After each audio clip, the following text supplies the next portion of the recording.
Sebelum masuk ke ilmunya kartografi itu sendiri, em, sebetulnya ada elemen dasar. Ada elemen dasar yang menjadi bahan untuk membuat peta, yaitu data, gitu ya. Jadi petanya nggak akan jadi kalau tidak ada datanya, seperti itu, gitu ya. Jadi sebetulnya untuk membuat peta kita butuh data, apapun sebetulnya datanya, gitu ya. Nah, biasanya data yang dipakai untuk membuat peta kita kenal sebagai data spasial atau spatial data. Data spasial ini beragam, banyak sekali saat ini, tapi ada ciri-cirinya gitu. Kalau ya dikatakan data spasial, maka dia perlu memiliki dua bagian penting atau dua elemen penting, yaitu ada keterangan lokasi dan juga ada atribut. Keterangan lokasi itu biasanya digambarkan dalam koordinat. Kalau lokasinya absolut, maka dia digambarkan dalam koordinat. Tetapi lokasi juga bisa digambarkan secara relatif. Misalkan saat ini kalian berada, kalau misalkan kita bicaranya lokasi absolut, maka saya akan bertanya koordinat kalian berapa sekarang. Tapi kalau misalkan saya membutuhkan informasi lokasi relatif, maka saya akan bertanya di sekitar kalian ada apa, gitu ya. Oh, saya berada di gedung. Gedung ini berada di sebelah barat, sebelah timur dari jalan misalkan. Nah, itu lokasi yang relatif. Relatif terhadap objek lain. Tapi ada juga informasi absolut, yaitu koordinat. Dan itu pasti gitu. Koordinat itu kan spesifik. Titik kalian duduk sekarang itu ada koordinat. Juga bisa dibayangkan untuk fenomena yang lain, seperti sungai. Sungai ada lokasinya kan? Baik secara absolut maupun secara relatif. Bagaimana menentukan koordinat sungai gitu ya? Ya kita bisa tentukan titik awal gitu ya, titik awal sungai atau titik nanti pertemuan sungai dan muara. Itu bisa menjelaskan lokasi. Jadi titik awal dan titik akhir. Titik awal kemudian ditemukan dengan titik akhir menjadi sebuah garis gitu ya. Dua titik yang dihubungkan menjadi sebuah garis. Titik awalnya ada koordinatnya, titik akhirnya juga ada koordinat. Nanti di tengah-tengah garis itu juga bisa menentukan titik-titik yang lain. Itu informasi lokasi absolut dari sebuah fenomena. Tetapi juga bisa dijelaskan secara relatif gitu ya. Sungai ini ada di ketinggian berapa? Sungai ini ada di batas wilayah administrasi mana? Kota mana? Kabupaten mana? Sungai ini ada di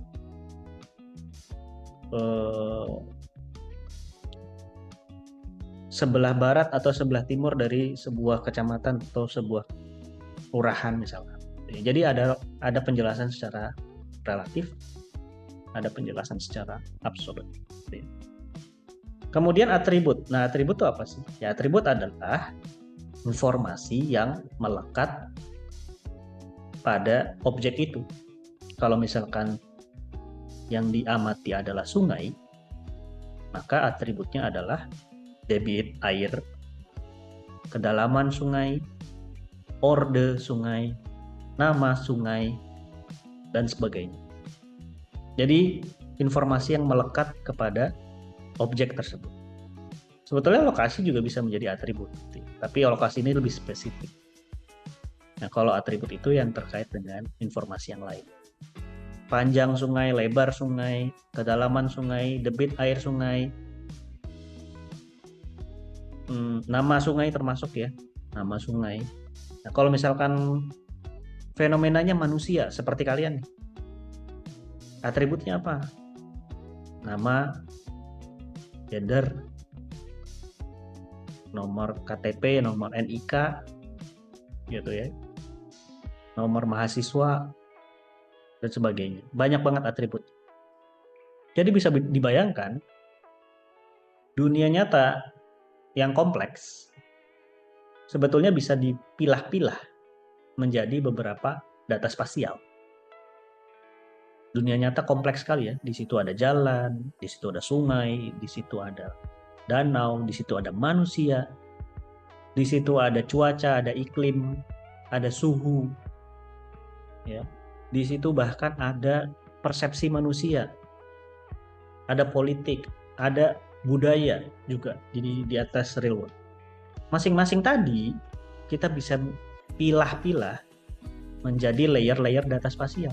Layer jalan, layer sungai, layer penduduk, ya, layer badan air, layer ketinggian, layer suhu, layer jenis tanah, dan banyak lagi sebagainya. Jadi karena namanya juga real world ya, kompleks. Seperti ini contohnya, ini adalah simulasi gambar. Sebuah real world yang kompleks dipisahkan menjadi beberapa layer. Pertama layer titik. Ini bentuknya titik ya. Apa tuh fenomenanya kira-kira? Orang misalnya. Atau manusia, sebaran manusia. Kemudian ada layer garis, bentuknya garis. Linear. Fenomenanya apa? Jalan, jaringan jalan, jaringan sungai, jaringan listrik, jaringan utilitas ya, pipa gas, dan sebagainya yang berbentuk jaringan.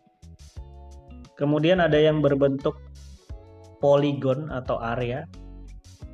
Ini parcel, artinya adalah blok ya, blok rumah, blok tanah ya, parcel tanah. Kemudian ada yang juga berupa data pixel seperti ketinggian. Ini datanya continuous. Kalau yang ini datanya discrete. Ya, beda. Ini data spasial gitu ya. Jadi semua aspek. Jadi kalau kita bicaranya bumi, maka ada aspek fisik, landscape, iklim, hydrological features, geologi, geomorfologi, itu semuanya fisik bisa dilihat, dan itu semuanya punya ruang, punya lokasi, punya atribut. Ada aspek manusia, antropogenik, ya, seperti populasi, pergerakannya, behaviornya, pemikirannya, persepsinya. Itu adalah aspek manusianya. Jadi di bumi kan ada manusia aja juga ya, manusia yang berdiri di atas bumi atau tinggal di permukaan bumi. Ada juga antropogenik yang berkaitan dengan fisikal. Nanti menghasilkan pertanian, ya, transportasi, permukiman. Itu adalah interaksi antara aspek fisik dengan manusia. Interaksinya dua arah, seperti saya cerita di dalam video. Interaksi antara manusia dengan lingkungannya dua arah. Manusia tinggal di atas permukaan bumi, dia mempengaruhi lingkungan. Dia merubah lingkungannya yang tadinya landscape alami, tapi karena dia manusia butuh tempat tinggal, maka landscape alami dirubah menjadi landscape artifisial, perumahan, industri. Ya. Ada juga yang lingkungan mempengaruhi manusianya, gitu ya. Karena lingkungannya tadi berbukit-bukit, berlembah-lembah, maka manusia juga mengikuti itu. Adanya terasering, kalau pertaniannya. Pertaniannya nggak bisa dibuat datar, harus dibuat berundak-undak, jadi menggunakan terasering. Atau kejadian bencana ya, kayak longsor, itu akan mempengaruhi manusia juga. Jadi manusia dipengaruhi atas. Nah, saat ini kebutuhan data spasial sangat banyak. Ya. Kita sebagai individu juga mungkin membutuhkan data-data itu. Kita butuh data jalan. Kenapa? Kita mau tahu rute. Rute tercepat, saya mau pergi ke kampus dari rumah. Rute yang paling cepat hari ini lewat mana? Pakai Maps. Saya mau pergi ke kafe dari kampus. Saya nggak tahu, saya belum pernah datang ke kafe itu, tapi saya diajak teman saya untuk ketemuan di sana. Saya pakai Maps. Jadi kebutuhannya banyak. Termasuk mungkin saat ini kalau yang pengen tahu yang isu-isu terkini ya, seperti bukan kasus, isu tadi ya, pengen tahu perkembangan surat suara perhitungan pemilu di beberapa tempat seluruh Indonesia, saya pakai peta juga. Atau dulu pada saat kita pandemi, kalian pengen lihat di tempat lain bagaimana perkembangannya, ada visualisasi dalam bentuk peta juga. Jadi kebutuhan peta itu banyak. Kalian sebagai bidang ilmu teknik, engineering, lingkungan, akan punya perencanaan-perencanaan. Contohnya perencanaan apa ya terkait lingkungan. Misalkan perencanaan tempat pembuangan akhir.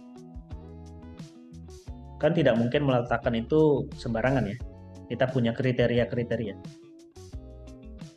Nah, bisa saja melalui peta itu juga dipetakan, oh ya, sehingga kita bisa melakukan analisis di mana lokasi yang paling sesuai untuk menempatkan tempat pembuangan akhir. Nah, karena kita mengkombinasikan data-data yang ada tadi, data jaringan jalan untuk aksesnya, data permukiman supaya jauh dari permukiman misalkan gitu ya, data lereng supaya menempatkan TPA-nya di lereng yang datar, data jaringan sungai supaya tidak mencemari sungai, jadi harus jauh dari sungai misalkan.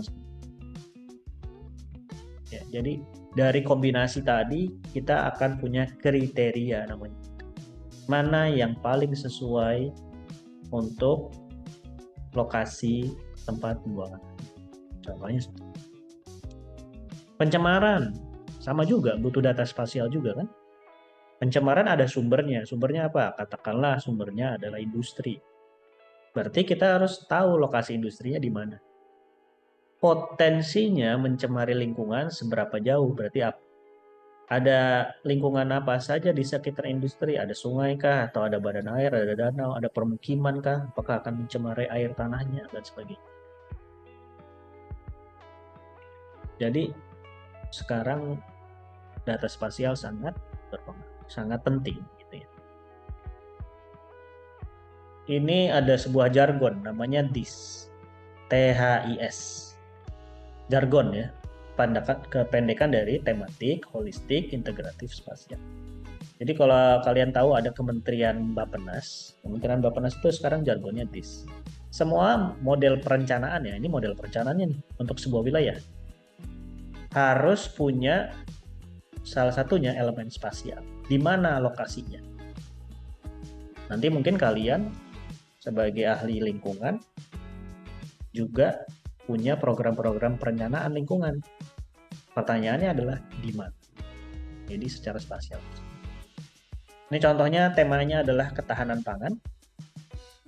Kemudian yang dimaksud dengan aspek holistik itu adalah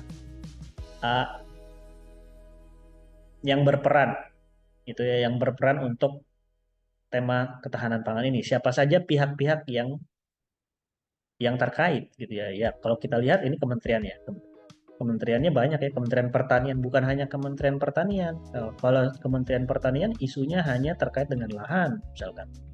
Tapi juga ada Kementerian Perencanaan, PUPR, ada ATR BPR, ada Lingkungan Hidup, ada Kementerian Dalam Negeri, ada pemerintah daerah, ada Kementerian Sosial juga. Masing-masing punya isunya sendiri-sendiri, tapi dilakukan secara integratif. Antar isunya diintegrasinya. Misalkan kalau Kementerian Pertanian terkait ketahanan pangan ya terkait dengan isu sawah misalkan gitu ya, atau pupuk ya, atau terkait dengan produktivitas gitu ya, produktivitas lahan. Tapi kalau PUPR terkait dengan infrastruktur yang terkait dengan pangan, apa infrastrukturnya? Dam, irigasi gitu ya. Kalau Kemensos terkait dengan petani, maka ada insentif misalkan. Nah, masing-masing punya urusan sendiri-sendiri tapi dikerjakan secara integrated. Nah, masing-masing juga integrasi ini punya lokasi spasialnya sendiri-sendiri. Nah, jadi ini adalah konsep holistik ya, yang spasial, yang ada isu spasial. Jadi kita bisa memahami bahwa pendekatan spasial sangat penting. Bahkan untuk ya tadi bidang ilmu seperti teknik lingkungan. Makanya mungkin dengan dasar itu, maka mata kuliah ini diberikan untuk mahasiswa.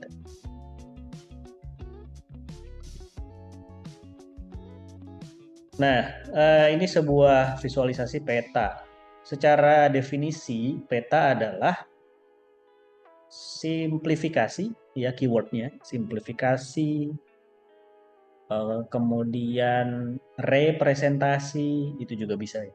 Kalau di sini kita baca, real world features have been replaced by symbols. Berarti kan ada representasi ya. And then their correct spatial location at reduced scale. Jadi simbolnya ditempatkan pada lokasi yang benar. Lokasi yang benar itu artinya ya sesuai dengan kenyataannya. Saya punya fasilitas kesehatan, rumah sakit, disimbolkan dengan simbol titik warna merah diberikan huruf H. Apakah aslinya seperti ini? Bentukan asli rumah sakitnya? Pasti enggak ya. Tapi kenapa harus seperti ini ya? Karena ya kita bicara namanya symbols, representasi dari sebuah objek. Bayangkan kalau kita harus gambar bangunan rumah sakitnya, besar sekali gitu ya. Malah tidak jelas, malah tidak masuk akal digambarkan pada ukuran peta sebesar ini. Jadi real world-nya, gambaran nyatanya harus direpresentasikan dalam simbol.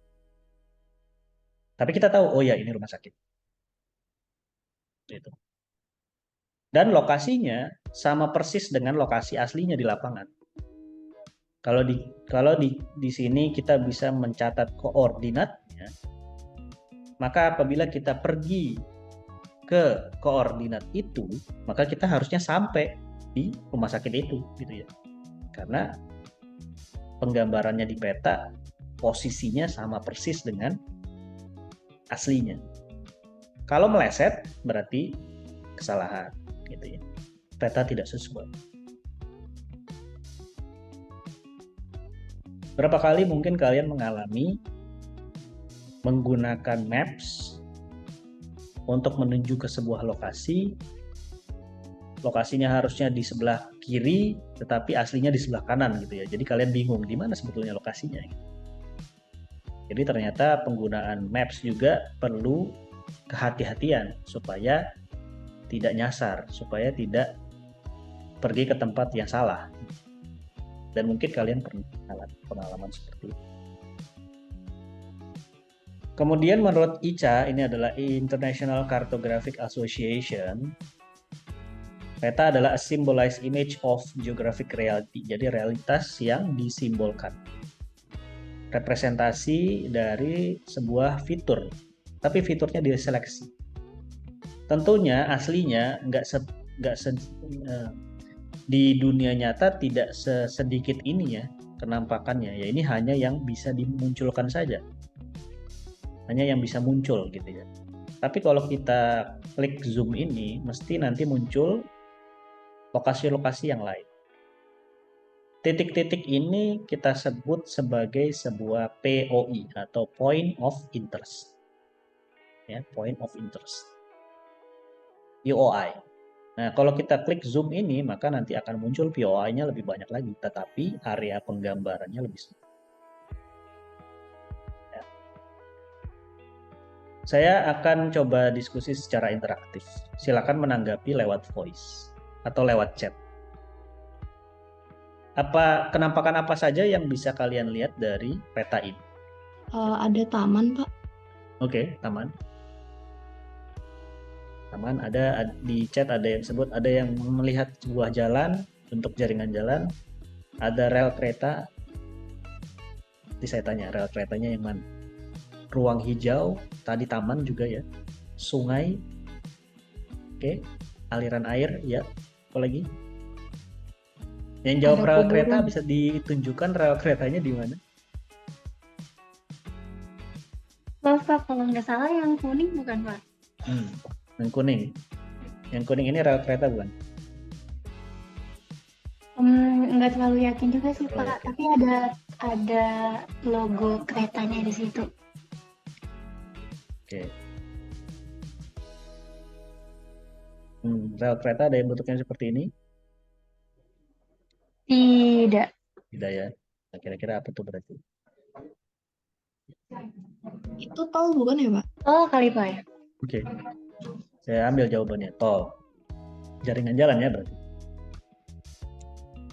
Apalagi? Jaringan jalan sudah, tol, kuburan, ya, pemakaman ada di sini. Mana pemakaman tadi? Ini ya, cemetery. Ada taman, ya termasuk ini yang hijau taman. Kalau yang abu-abu apa? Ada yang tahu nggak? Pemukiman, Pak. Pemukiman, rumah, bangunan gitu ya. Ini yang merah? Batas area gitu, Pak. Batas area, batas administrasi. Ya. Fasilitas perdagangan, termasuk toko gitu ya. Mall, ya, fasilitas pemerintahan, fasilitas perdagangan, fasilitas kesehatan, ya. Apalagi. Dan jangan lupa ini, teks-teks ini. Itu juga bagian dari peta. Namanya toponim. Ya, ada batasan. Ada batas wilayah. Ini ada batas wilayah ya. Putus-putus seperti ini.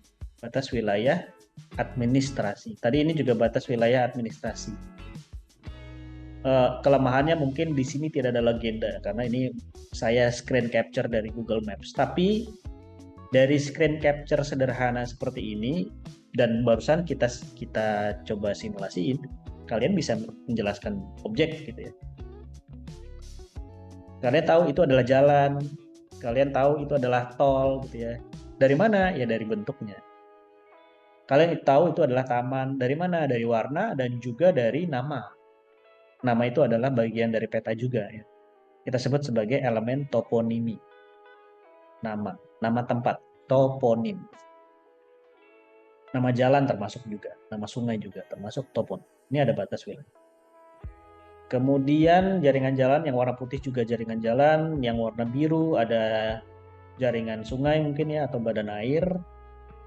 Ya, seperti itu. Tapi pertanyaannya balik lagi. Kalau misalkan tadi yang menjelaskan bahwa yang kuning ini adalah jalan tol. Apakah jalan tol warnanya kuning? Aslinya? Enggak kan ya? Jadi disimbolkan. Apakah batas administrasi terlihat warna merah seperti ini di lapangan? Enggak kelihatan juga gitu ya. Jadi adalah simbolisasi. Apakah sungai memang warnanya biru?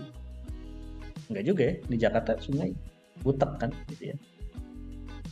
Warnanya nggak jelas, gelap atau coklat atau biru gitu ya.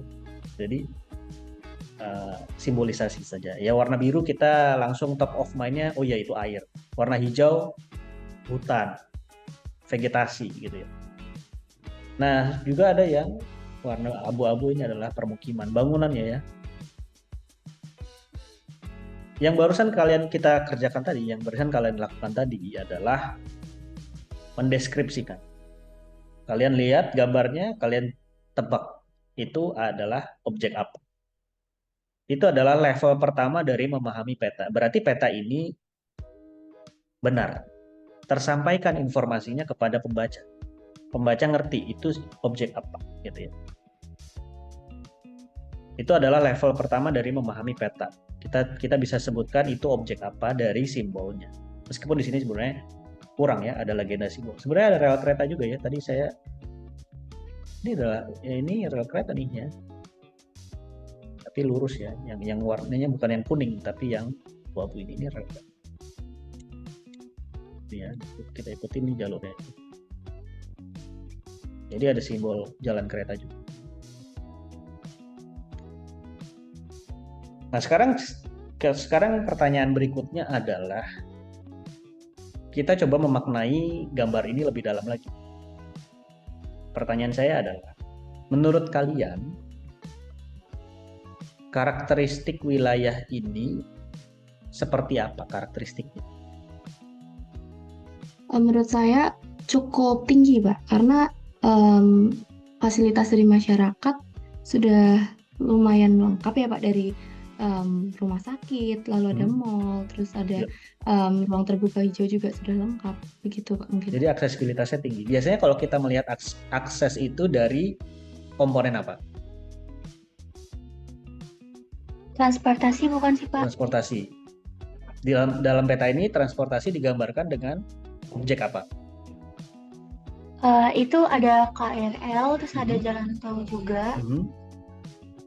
terus jalan besar juga banyak, Pak. Oke. Jadi dengan demikian aksesibilitasnya sifatnya Menurut saya tinggi. tinggi. Betul. Jadi aksesibilitasnya sifatnya tinggi. Ada perbedaan dari cara kita memahami. Tadi kita memahami hanya dengan menyebutkan ini objek apa, ini objek apa, ini objek apa. Tapi sekarang kita mencoba memahami kondisi ruangnya seperti apa. Dengan settingan ruang seperti ini, ada jalan tol. Kalau kita lihat ini jaringan jalannya lumayan padat ya.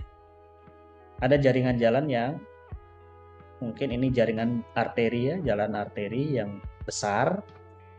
Ada juga jaringan jalan yang lebih kecil ukurannya, lebar jalannya. Mungkin ini adalah jalan kolektor atau jalan lingkungan. Tapi kita bisa lihat kerapatan jaringan jalannya antar lokasi cukup rapat gitu ya.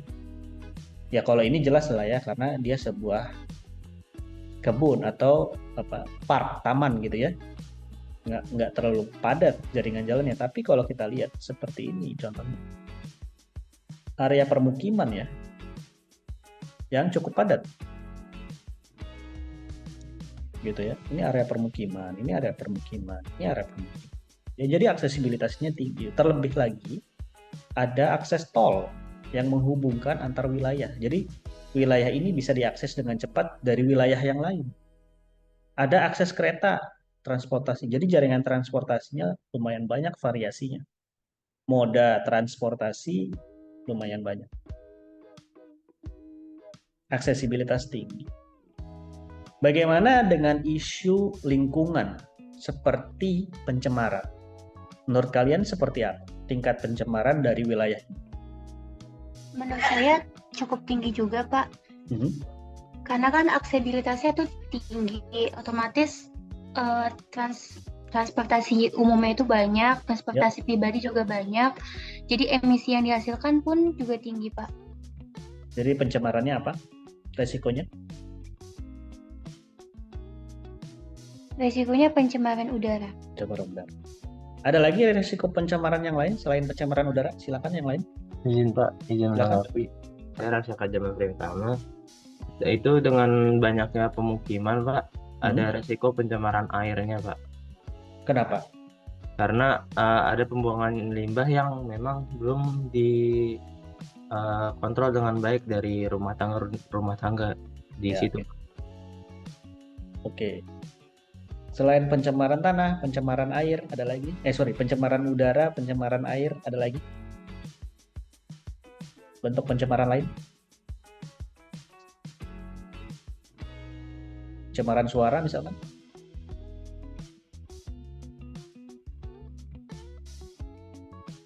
Izin menjawab Pak. Mungkin pencemaran tanah juga bisa karena itu kan pemukiman juga padat ya Pak. Jadi mungkin limbah padatnya juga lebih banyak dihasilkan dan diproduksi dari tiap rumah-rumah gitu Pak. Ya. Oke. Jadi barusan kita mendalami lagi dari settingan spasial ini, kita tahu settingan spasialnya ini adalah sebuah permukiman padat. Kenapa? Karena ini lihat jaringan jalannya padat, aksesnya padat, ya otomatis sepertinya banyak rumah di sini. Ya, banyak rumahnya. Kemudian juga kita lihat ada shopping mall ya, berarti ada aktivitas manusia yang cukup padat. Ya, walaupun sebetulnya di sini ada taman, tapi sebagian besar adalah wilayah yang padat penduduk. Jadi isu lingkungannya terkait dengan satu, pencemaran udara. Kenapa? Karena mobilisasi kendaraan bermotor. Ada tol ya, tolnya banyak banget ini terhubung gitu ya, mobilisasi kendaraan bermotor. Ada pusat-pusat aktivitas di mana yang akan menarik mobilisasi manusia ke sana, ada pergerakan, mereka bergerak menggunakan kendaraan bermotor gitu ya. Walaupun sebetulnya di sini ada jalur kereta juga ya untuk mengurangi, tapi mungkin ya banyak juga yang orang berpergian dengan kendaraan bermotor. Jadi resiko pencemaran udaranya, saya tidak bilang ini pencemaran udaranya buruk atau udaranya buruk, tetapi kalau kita bicara tingkat resiko pencemaran udara berpotensi tinggi. Kenapa? Karena mobilitas dan padatnya aktivitas manusia. Bukan hanya kendaraan bermotor, tetapi juga rumah tangga menghasilkan emisi. Mall menggunakan listrik menghasilkan emisi, gitu ya. Dan bentuk-bentuk aktivitas manusia yang lain yang menghasilkan emisi. Jadi ini cukup beresiko. Kemudian dari isu kualitas air, itu juga sama. Manusia memanfaatkan banyak sekali permukiman, membutuhkan air tanah, akses terhadap air tanah. Bisa jadi air tanahnya juga terbatas gitu ya. Jadi sedotan air tanahnya banyak. Isu terhadap pencemaran lingkungan tinggi karena ada pembuangan limbah rumah tangga, terkontaminasi dengan limbah sebagainya. Tapi kalau air tanah sebetulnya lumayan terlindungi karena lapisan tanah, tetapi mungkin kalau air permukaan ya, contohnya sungai, danau, ya kemungkinan ada pencemaran. Oke, jadi kita bisa memaknai peta dari simbol-simbolnya. Nah, sekarang adalah bagaimana nanti kalian bukan cuma bisa memahami peta, tapi kalian bisa membuat peta, ya. Jadi kalian yang bikin, dan itu bisa dipahami juga oleh orang lain. Untuk apa? Untuk menggambarkan isu-isu lingkungan, contohnya pencemaran, contohnya siklus nutrien dan sebagainya. Ya siapa tahu memang membutuhkan mapping untuk itu. Jadi kita punya basicnya dari sini. Nah, masuk ke ilmunya, kartografi sendiri adalah ini definisi ya, sebuah ilmu tentang teknologi proses pembuatan peta, atau yang dikenal sebagai map making science, ilmu membuat peta. Yang di dalamnya kita akan belajar tentang bagaimana cara memvisualisasikan informasi ke ruang atau spasial. Jadi peta itu adalah sebuah bentuk visualisasi data. Visualisasi data banyak caranya. Bisa lewat diagram, bisa lewat grafik, sekarang ada infografis, sekarang ada juga tentang peta. Oke, kemudian ini adalah tentang, sebetulnya peta bukan kependekan dari picture at technique art ya, tapi bisa dikatakan bahwa elemen peta adalah gambar, kemudian yang digambarkan adalah permukaan bumi, kemudian di situ ada tekniknya, cara membuatnya, teknik membuat peta, dan ada juga sisi artnya. Jadi peta itu ada seninya ya, ada seninya juga. Ini sebetulnya bukan kependekan dari peta, tapi ya kita bisa asumsikan peta itu adalah picture or technique art, misalkan seperti itu. Yang digambarkan di dalam peta adalah fenomena di atas permukaan bumi atau di bawah permukaan bumi juga bisa, atau di atas permukaan bumi. Gambaran benda-benda tidak bergerak di ruang muka bumi yang berhubungan dengan muka bumi, kemudian digambar pada bidang datar. Walaupun sebenarnya sekarang ada perkembangan pemetaan 3 dimensi, gitu ya. Kemudian maksudnya dilihat dari atas, sebetulnya maksudnya adalah kita seolah-olah berada dalam helikopter view, gitu ya. Kita berada di atas, kemudian kita lihat di bawah. Oh, gambaran muka buminya seperti ini ya. Bayangkan kalian sedang naik pesawat, kemudian kalian melihat ke bawah. Helikopter view. Jadi yang di bawah dipetakan secara apa? Ya contohnya adalah kalau kalian menggunakan aplikasi Google Earth, ya, Google Earth Pro atau Google Earth atau Google Maps, tetapi dirubah tampilannya ke tampilan satelit. Bisa menjelaskan kenampakan sesungguhnya, tapi juga bisa digunakan untuk sebuah visualisasi yang abstrak gitu ya. Kalau kenampakan sesungguhnya ya kayak tadi ya, ini saya balik lagi ke peta yang tadi. Ini kenampakan sesungguhnya ya. Kalau saya ganti ini ke satelit, ya pasti menggambarkan hal yang serupa ya. Ini jalan berarti ya kenampakan sesungguhnya memang ada jalannya di sini gitu. Ini ada rumah sakit, kenampakan sesungguhnya memang ada rumah sakitnya, bangunannya terlihat di situ. Ini kan simbolisasi aja. tapi bangunannya ada di situ. Yang mungkin abstrak adalah batas. Batas administrasi nggak ada ya. Di lapangan batas administrasi seperti apa fisiknya nggak kelihatan. Biasanya hanya berupa gapura gitu ya. Kalau masuk ke Depok kan ada selamat datang di kota Depok. Nah itu kan batas administrasi. Tapi kan garisnya nggak kelihatan. Jadi ini garisnya abstrak. Sama juga kayak batas RT, batas RW, batas kelurahan juga nggak ada ya batasnya. Garisnya abstrak. Tapi kita tahu batas wilayahnya sampai mana karena digambar.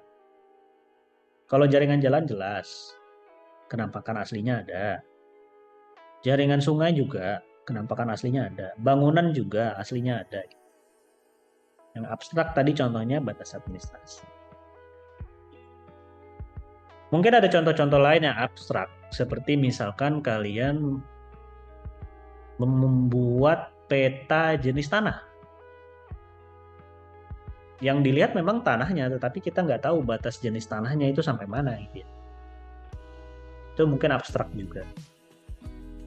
Peta kepadatan penduduk. Biasanya warna-warni ya, penduduknya kepadatan tinggi, sedang, rendah. Nah, itu abstrak juga sebetulnya. Dari data statistik. Ya. Jadi penggambaran itu bisa digambarkan aslinya atau abstraksinya. Ya. Kemudian diseleksi, tidak semuanya digambarkan. Kalian lihat lagi kembali ke peta tadi. Aslinya seperti apa nih wilayahnya? Kan nggak mungkin sesederhana ini. Pasti lebih kompleks lagi gitu. Apalagi saya munculkan bangunan-bangunannya. Ini bangunan-bangunannya kelihatan kecil-kecil nanti gitu. Jadi itu juga misalkan, apakah mallnya emang cuma segini? Nggak ada mall yang lain gitu ya. Nah, ini kalau ada yang tahu, di sini ada mall juga nih namanya Point Square dekat Lebak Bulus nih, wilayah di Jakarta Selatan ya. Ada rumah sakit emang cuma 2 nih gitu kan, pasti ada lagi rumah sakit yang lain. Tapi untuk ukuran yang segini ya yang digambarkan ini aja. Nanti kalau kita klik zoom in, zoom out baru muncul informasi lain. Itu yang disebut sebagai seleksi. Jadi tidak perlu semuanya digambarkan. Bayangkan kalau semuanya digambarkan gimana jadinya? Jadinya petanya nggak bisa dibaca. Ya. Jadi sebuah peta yang tidak dipahami. Contohnya ada nggak ya? Sebentar. Misalkan seperti ini. Kita bisa lihat, ini semuanya digambarkan nih. Bagian kotak sebelah kanan bawah. Bagaimana cara memahami petanya gitu ya? Nggak bisa gitu ya, karena semuanya digambarkan. Jadi bagaimana kita menggambarkan atau bagaimana kita membuat sebuah peta ada langkah-langkahnya sendiri, ada caranya. Oke. Diseleksi sudah diskalakan. Bagaimana maksudnya? Ya ini kan informasinya nggak mungkin sebesar ini gitu ya. Kalau kita gambarkan jalan sesuai ukuran aslinya, ukuran kertasnya berapa gitu. Kan nggak mungkin ya. Jadi kita harus menggunakan skala. Nah ini contohnya. Kalau diukur berarti sepanjang ini nanti berapa senti, maka itu menggambarkan 1 kilometer. Katakanlah ini mungkin 2 senti. Ya kalau kita ukur langsung pakai penggaris ya. 2 cm atau 3 cm. Berarti 3 cm itu menggambarkan aslinya adalah 1 kilo. Kalau kita ukur sebuah jarak jalan, kalau kita ukur misalkan ya panjang jalan ini adalah 3 cm, kita ukur pakai penggaris, maknanya di lapangan aslinya dia berjarak 1 kilo. Itu skala. Ya, jadi nanti ada konsep skala di sini. Skala itu adalah perbandingan antara jarak yang diukur di peta dengan jarak aslinya di lapangan. Itu adalah skala, rasio ya jadi. Dapat dipertanggungjawabkan kebenarannya secara matematis. Ya, ukuran, luas, panjang, lokasi dan sebagainya harus bisa dipertanggungjawabkan. Artinya petanya benar.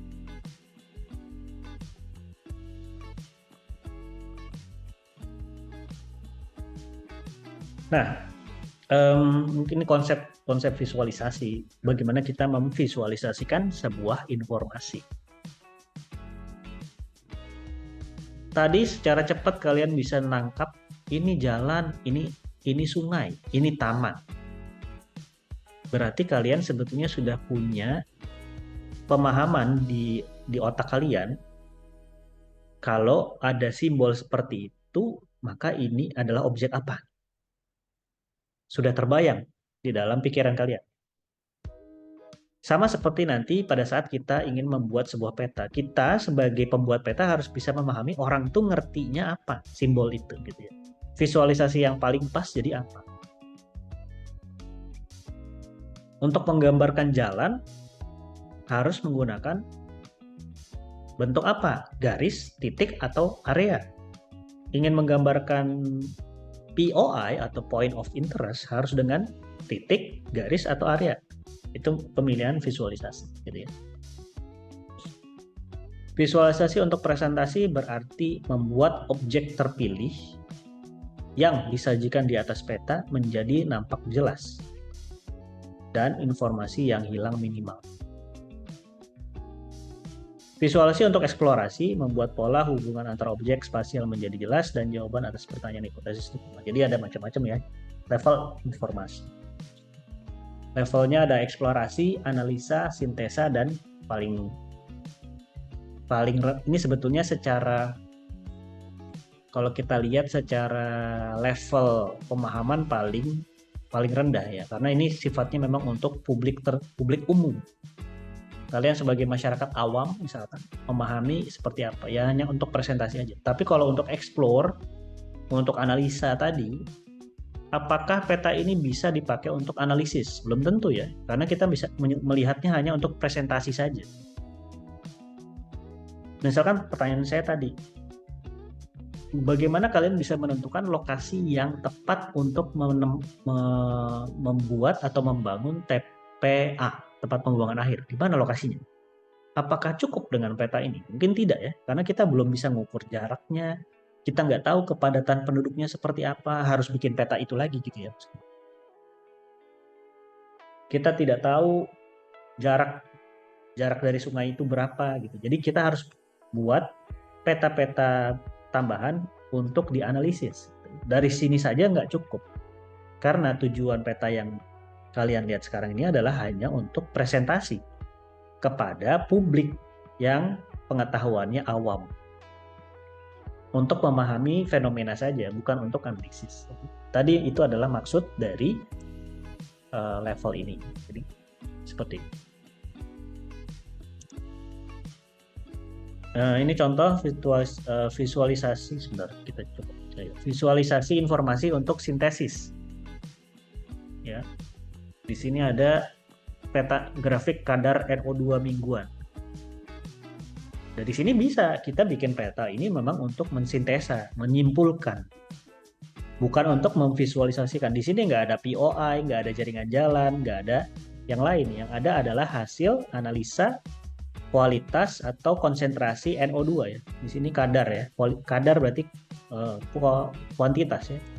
Jumlahnya NO2. Kalau semakin warna kuning semakin tinggi misalkan, semakin warna biru semakin rendah kadar NO2-nya. Tapi di sini nggak ada peta jalan, nggak ada batas administrasi, nggak ada yang lain. Ya karena memang tujuannya untuk sintesa, bukan untuk presentasi gitu ya. Ada lagi yang modelnya seperti ini. Informasi untuk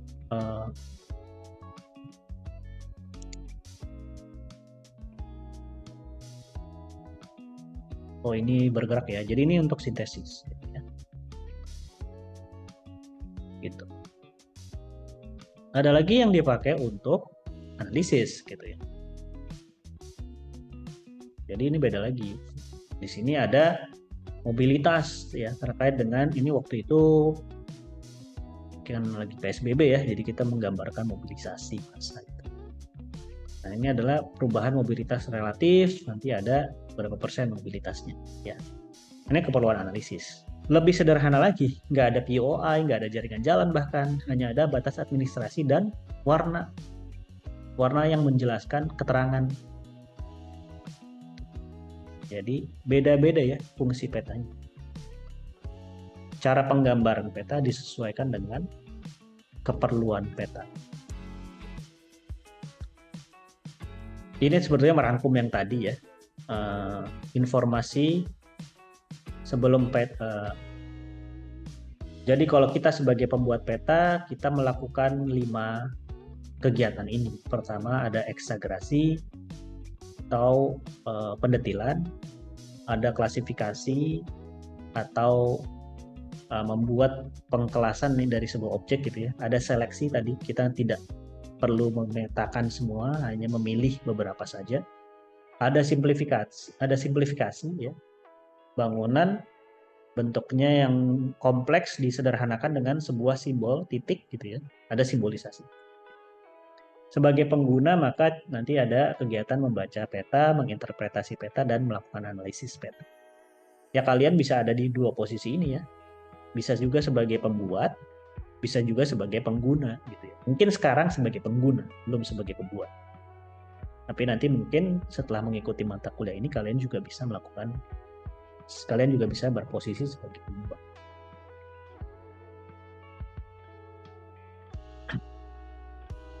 Kartografi adalah kegiatan dalam pemetaan yang menggabungkan kepentingan yang terkait dengan biaya, keberadaan kegiatan inti, pemetaan, komunikasi, dan keindahan.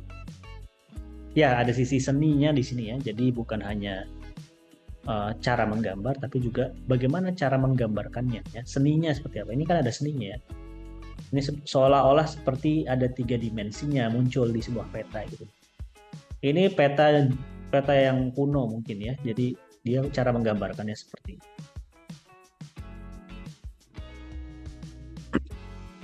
The power of maps.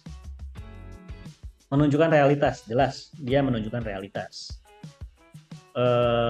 Karena kita bisa mengumpulkan data dari masa lalu dan bisa dipetakan, maka dia bisa dipakai untuk menjelaskan proses.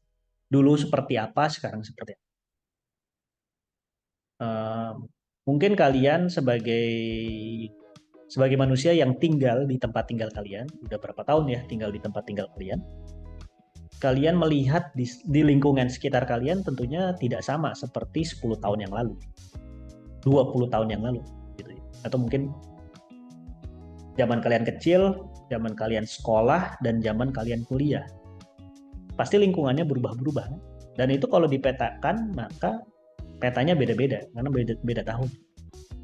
Jadi menjelaskan masa lalu dan kemungkinan, dan peta juga bisa dipakai untuk menjelaskan kemungkinan yang akan terjadi. Kalau kalian ingin memetakan potensi itu kan belum terjadi. Mungkin terjadi, mungkin juga tidak. Kalau ada potensi pencemaran, maka bisa dicegah. Tapi kita sudah memprediksi akan kemungkinan terjadi pencemaran seperti ini dengan peta. Menjelaskan hubungan antar teritorial, tadi hubungan antar wilayah, interkoneksi. Tadi kita jelasin wilayah ini aksesibilitasnya tinggi, ya karena dia punya jaringan jalan yang padat. Mempermudah dalam melaksanakan kegiatan ekonomi, personal maupun kelompok. Ini sekarang peta itu jadi salah satu tools untuk menentukan lokasi bisnis. Kalian misalkan punya jiwa entrepreneurship, kalian pengen bikin startup atau kalian pengen bikin kegiatan wirausaha, kan nggak bisa sembarangan menentukan tempatnya. Jadi kalian petain dulu di mana yang ada market saya di mana. Dan di situ pasti kalian bikin bisnisnya di situ. Sekarang jadi tren ya. Menjadi sarana mengubah masyarakat atau negara menjadi lebih besar atau sebaliknya. Jadi ini power of. Bahkan dari tahun 92 udah mengarah ke sana. Tentunya banyak kekuatan lain dari peta tadi untuk membantu dalam navigasi ya. Kalian mau pergi dari satu titik ke titik lain, kalian menggunakan peta gitu ya, di macam-macam cara. Lingkup kartografi mengumpulkan dan memilih data untuk pemetaan, memanipulasi dan mengeneralisasi data, merancang dan membangun peta, membaca dan melihat peta, menangkap dan menafsirkan. Iya, sebelum bikin peta kita kumpulin dulu datanya. Karena kalau nggak ada datanya, apa yang mau dipetain gitu ya. Jadi kita kumpulin datanya, baru kita melakukan desain dari data tadi. Datanya penduduk. maka petanya seperti apa ya yang sesuai untuk menggambarkan penduduk. Nah, di beda seperti itu. Ini sejarah ya, jadi peta itu udah sejak lama, bahkan dari zaman di Mesir gitu ya, tahun 1300-an sudah ada sketsa seperti ini, walaupun bentuknya bukan peta seperti sekarang, tapi sudah mulai digunakan. Pengamatannya astronomis ya, pengamatan bintang, pengamatan pergerakan matahari dan sebagainya, itu dipakai untuk pemetaan juga. Apalagi zaman dulu banyak ekspedisi, orang-orang melakukan mobilisasi mencari sumber daya alam baru. Mereka menggunakan astronomis untuk membuat peta navigasi. Ini juga contoh peta. Sampai sekarang sudah banyak teknologi pemetaan ya. Ini contohnya ada GPS. Ya, GPS-nya ini GPS geodetik ya. Ada yang namanya teodolit, mungkin kalian suka melihat di jalan, di pinggir jalan ada orang ngukur-ngukur gitu ya, kayak alat namanya teodolit atau total station. Nah, ini dipakai untuk membuat peta kadaster gitu ya. Atau kalian mungkin pernah tahu ada pengukuran sertifikat tanahnya diukur ya pakai teodolit seperti ini, akhirnya jadi petak bidang tanah gitu ya. Nah, peta RBI ini namanya peta rupa bumi ya. Peta rupa bumi ini dibuat dengan memadukan beberapa teknologi seperti salah satunya GPS atau GNSS sekarang, Global Navigation Satellite System. Ada juga teknologi penginderaan jauh seperti citra satelit. Ada juga teknologi survei terestris gitu ya. Seperti ini. Nah, hasilnya seperti ini petanya. Sekarang juga peta berbentuk web. Jadi kalian bisa pakai Google Maps salah satunya peta berbentuk web. Kemudian ada atlas berbasis web gitu ya. Jadi sekarang modelnya udah macam-macam. Termasuk juga sosial media. Kita bisa gunakan dia sebagai sumber data peta. Kalau kalian pakai Twitter ya atau X ya namanya sekarang, itu kan biasanya suka ada hashtag location gitu ya. Nah, hashtag location itu ternyata bisa saya istilahkan sebagai geotagging. Geotagging artinya ada lokasi ya gitu ya. Bahkan kalau misalkan kalian menggunakan smartphone kalian gitu ya, untuk sekedar fotonya itu pada saat kalian melakukan foto, kalian aktifkan location-nya, maka foto itu akan ada koordinatnya. Jadi sebenarnya kalian sekarang kalau ingin mengumpulkan data dan datanya itu ingin dipetakan, cukup menggunakan HP. Tinggal ke lapangan gitu ya, misalkan kalian mau memotret limbah. Jadi kalian cari inlet outlet dari sebuah badan air misalkan, kemudian kalian cek dengan industri ya, tinggal difoto, kemudian fotonya jangan lupa mengaktifkan fitur location gitu ya. Nanti fotonya ada geotagnya, ada lokasinya, ada koordinatnya, dan itu bisa dipetakan juga. Jadi sekarang sampai segitu teknologinya untuk pemetaan.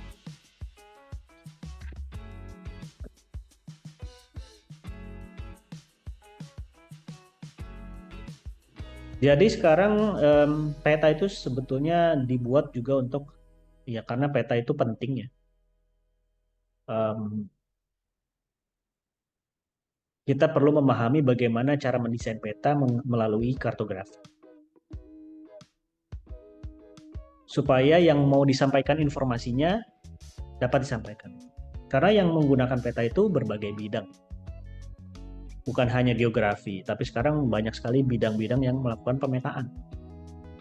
Termasuk teknik lingkungan, termasuk FKM ya, kesehatan masyarakat, termasuk kriminologi, FIB juga melakukan pemetaan ya.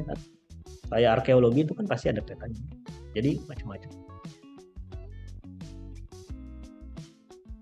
Banyak sekali hal-hal yang dipetakan, maka banyak sekali informasi yang dihasilkan. Nah, kita perlu menyimpan semua informasi itu di dalam sebuah sistem informasi supaya sewaktu-waktu jika dibutuhkan kita bisa tampilkan. Gitu ya. Maka sekarang kita punya namanya information system. Information system ini adalah gabungan dari struktur data, jadi ada data yang dikumpulkan di sana. Ada demand, jadi si pengguna ini butuh informasi seperti apa, dan ada kombinasi peta, grafik, dan media.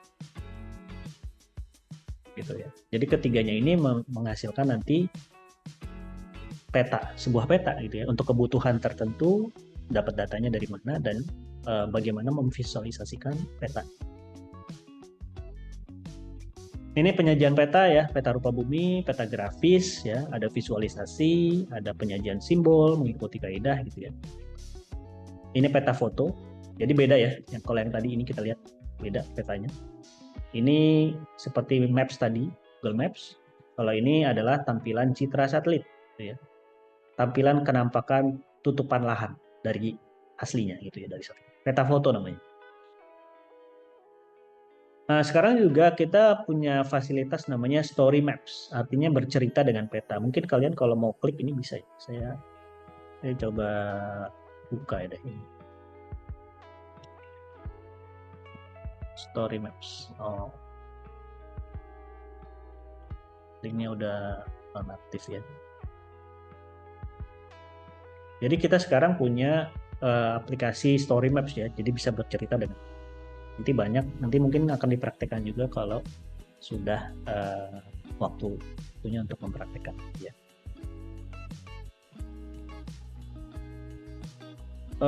Participatory mapping, GeoCrowd, peta yang sumbernya diambil dari masyarakat, partisipasi masyarakat gitu ya. Kalau kalian mungkin memahami, kalau kalian pakai aplikasi seperti Gojek atau Grab, itu secara tidak langsung sebetulnya mereka mengumpulkan data juga. Kan kalian pakai misalkan Gojek atau Grab misalkan yang motor ya, jadi setiap hari pakai rute yang berbeda misalkan atau jalan-jalan yang berbeda, ya itu kan sebetulnya Gojek atau Grab itu dia mengumpulkan data jaringan jalan gitu ya, atau data restoran misalkan kalian pesan makan atau kalian ngantar barang. Nah, itu dikumpulkan ya, datanya selalu diupdate setiap hari. Ada lokasi jalan yang baru itu akan diupdate. Ya. Jadi termasuk namanya GeoCrowd atau pengumpulan data berbasis crowd, berbasis masyarakat.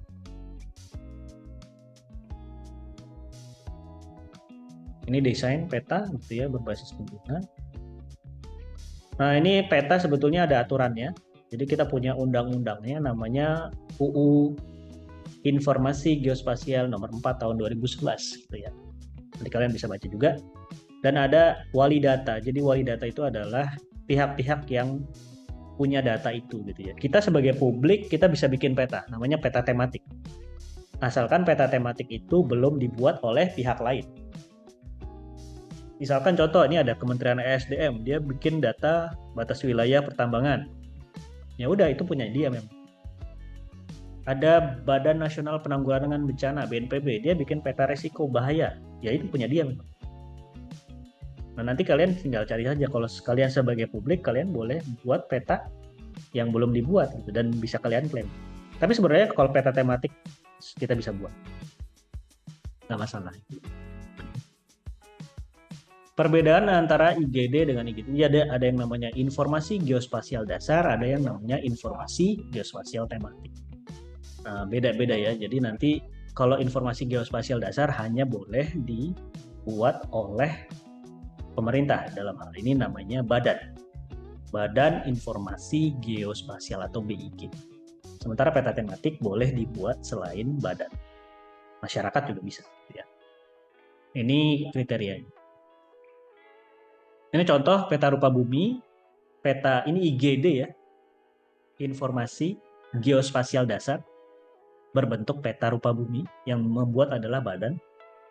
Ini peta geologi, sebuah peta tematik yang membuat adalah PVMBG ya, Pusat Vulkanologi Mitigasi Bencana Geologi, atau badan atau Kementerian SDM ya, Energi dan Sumber Daya Mineral. peta geologi atau Badan Geologi dulu yang buat LIPI juga ada Jawatan Geologi di Bandung ya. Museum Geologi mereka punya peta-peta geologi. Ini tadi udah jelaskan ya, data geografis atau data geospasial atau data spasial. Kemudian simbol, bagaimana mendesain simbol, macam-macam caranya, ada yang berbentuk pictorial, ada yang berbentuk abstrak. Ya, kalau pictorial itu sesuai dengan fenomenanya. Ini adalah kalau misalkan fenomenanya airport ya, transportasi, maka simbolnya bisa seperti ini. Tapi kadang-kadang simbol juga bisa abstrak. Kotak, bulat, dan sebagainya. Ya, warnanya juga menjelaskan sebuah fenomena tertentu. Ini contoh pictorial, jadi kita memahami, oh ya di sini ada ini padang golf misalkan. Ini kolam renang karena simbolnya seperti itu ya. Ini yang peternakan. Ini ada sama peternakan dan sebagainya. Karena simbolnya dibuat seperti itu. Nah, kalau yang abstrak seperti ini. Di pemetaan atau data spasial kita mengenal 3 jenis data, data titik, data garis, data area. Masing-masing data ini digunakan untuk menggambarkan fenomena yang khusus. Data titik bisa dipakai untuk menggambarkan kota atau POI tadi ya, seperti mall, rumah sakit, fasilitas ibadah, kantor desa dan sebagainya, itu bisa dengan data titik. Kalau simbol garis digunakan untuk menggambarkan fenomena jaringan jalan, jaringan sungai, jaringan irigasi, semuanya pakai garis. Kalau simbol area dipakai untuk menggambarkan sebuah wilayah ya, wilayah mangrove, wilayah gurun dan sebagainya ya. Kemudian dari sisi ini namanya jenis data ya, jenis data yang digambarkan ada data nominal, data ordinal ada ordenya berarti ya, kecil, menengah, besar itu orde ada. Kemudian ada juga data interval atau rasio, ini data yang kuantitatif ya, menggunakan ukuran kuantitatif. Kalau ini tidak menggunakan. Ini contoh pembuatan peta, layout peta lengkap gitu ya. Jadi ada judul peta, ada keterangan koordinat dan sebagainya. Nanti kita bisa lihat sendiri masing-masing komponen petanya. Ini hurufnya A misalkan ya, ini A di sini ya. Nanti kalian bisa lihat. A itu apa? A itu adalah grid.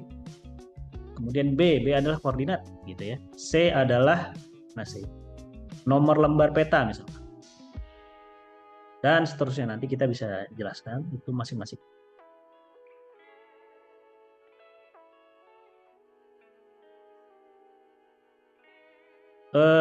Perlu memperhatikan bagaimana kita menggambarkan peta atau layout peta atau visualisasi peta supaya yang membaca peta ngerti. Pertama, harus tahu dulu petanya dibuat untuk siapa. Sehingga nanti pesannya harus sampai gitu ya. Kesalahan yang umum terjadi, peta hanya dianggap sebagai visualisasi bukan sebagai penyampai pesan. Jadi yang bikin suka-suka aja gitu.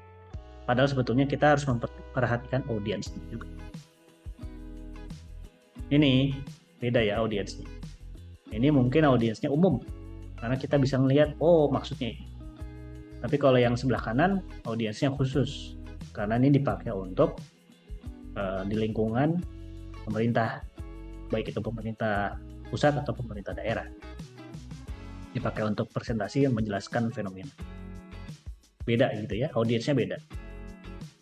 Kemudian peta sebagai cerita. Kesalahan yang umum menggunakan huruf, warna, dan ukuran yang sama pada semua teks. Padahal sebetulnya harusnya ada beda-beda. Ada yang lebih kecil, ada yang lebih besar ya. Seperti ini judul lebih besar tentunya gitu. Nanti keterangan-keterangannya bisa lebih kecil. Tapi ada sub-sub keterangannya ini bisa lebih besar seperti itu. Agenda juga ukurannya diperhatikan tulisannya. Sederhana gitu ya, terganti. Kesalahan yang umum terjadi komposisi elemen peta yang terlalu mendominasi ya. Kadang-kadang legendanya terlalu besar, arah utaranya terlalu besar sehingga petanya tidak digambarkan dengan baik. Nah, kalau ini cukup ya. Petanya besar tapi legendanya juga terlihat. Ya, artinya komposisinya pas gitu ya. Ini skalanya kecil aja, nggak perlu besar-besar. Ukuran-ukuran teks di dalamnya juga disesuaikan. Mana yang harus lebih muncul, mana yang boleh lebih kecil. Kemudian pewarnaan terkait juga dengan mata gitu ya. Kita punya top of mind, biru adalah air, maka jangan gunakan biru untuk objek yang lain. Hijau menjelaskan vegetasi, nanti jangan gunakan hijau untuk itu. Jadi ada persepsi umum. Ya. Kalian melihat warna merah, merah artinya adalah bahaya, maka nanti untuk menjelaskan bahaya, tingkat bahaya paling tinggi adalah merah, kuning, kemudian hijau. Hijau yang tidak bahaya, misalkan seperti itu. Ya. Desain peta untuk jarak ya ini juga memperhatikan ukuran, gitu ya. Nah, ini adalah penugasannya nanti. Sampai di sini ada yang mau bertanya dulu, ada yang ingin ditanggapi sebelum saya selesaikan? Silakan kalau ada yang ingin bertanya.